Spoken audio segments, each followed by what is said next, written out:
नमस्कार प्रिय दर्शक बंधुरा डेमोक्रेसी खबरेर आड्डा चैनेले आपनादेर सबाइके धन्यवाद। मेडिकेले अर्थात एमबिबिएसे सेखाने छात्र भर्तीतेও सीबीआई तदन्तेर निर्देश दिएছিলেন বিচারপতি অভিজিৎ গঙ্গোপাধ্যায়। আর সেই বিচারপতি অভিজিৎ গঙ্গোপাধ্যায়ের নির্দেশের পরেই কিছুক্ষণের মধ্যেই ডিভিশন বেঞ্চ সৌমেন সেনের ডিভিশন বেঞ্চ সেখানে স্থগিতাদেশ দিয়ে দেয়। ঘটনা কি হয়েছিল? মেডিকেল পড়ুয়াদের মধ্যে সংরক্ষিত আসনে ভর্তির ক্ষেত্রে ভুয়ো শংসাপত্র মামলায় সিবিআই তদন্তের নির্দেশ দিয়েছিলেন কলকাতা হাইকোর্টের বিচারপতি অভিজিৎ গঙ্গোপাধ্যায়। এদিন বেলা 2:30টার মধ্যে এজলাসে হাজির হতে হবে সিবিআই আধিকারিককে, এমনটাই নির্দেশ দিয়েছিলেন বিচারপতি অভিজিৎ গঙ্গোপাধ্যায়।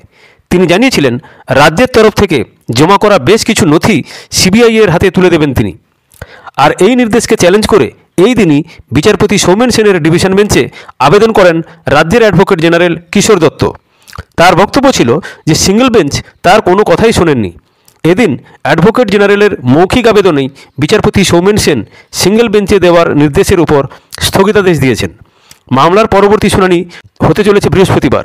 উল্লেখ্য, এর আগে ভুয়ো শংসাপত্রের কারণে 14 জন চিকিৎসকের নিয়োগ বাতিল করে দিয়েছিলেন বিচারপতি অভিজিৎ গঙ্গোপাধ্যায়।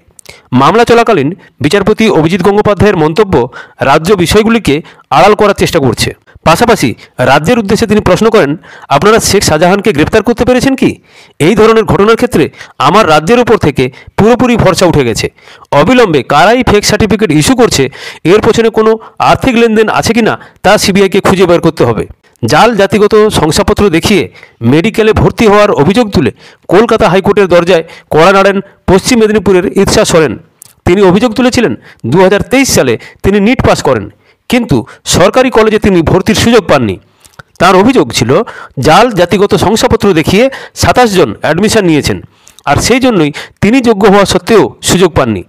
যারা জাতিগত শংসাপত্র জমা দিয়েছিলেন তাদের মধ্যে অনেকেরই পদবি সিংহ বা ভৌমিক রয়েছে বলে জানান। এই মামলাটি ওঠে বিচারপতি অভিজিৎ গঙ্গোপাধ্যায়ের বেঞ্চে। এই পদবীর মানুষরা কি আদৌ জাতিগত শংসাপত্র পেতে পারেন তা নিয়ে আগের শুনানিতে জবাব জানতে চেয়েছিলেন বিচারপতি গঙ্গোপাধ্যায়। পাশাপাশি সমস্ত পক্ষের বক্তব্য জানতে চান বিচারপতি অভিজিৎ গঙ্গোপাধ্যায়। পাশাপাশি এই পদবীর মানুষজনরা কি কোনোভাবে কাস্ট সার্টিফিকেট পেতে পারে তাও জানতে চেয়েছিলেন বিচারপতি অভিজিৎ গঙ্গোপাধ্যায়। এবার সেই মামলাতে এদিন সিবিআই তদন্তের নির্দেশ দিয়েছিলেন, কিন্তু পরবর্তীতে ডিভিশন বেঞ্চ তাতে স্থগিতাদেশ দিয়ে দেয়।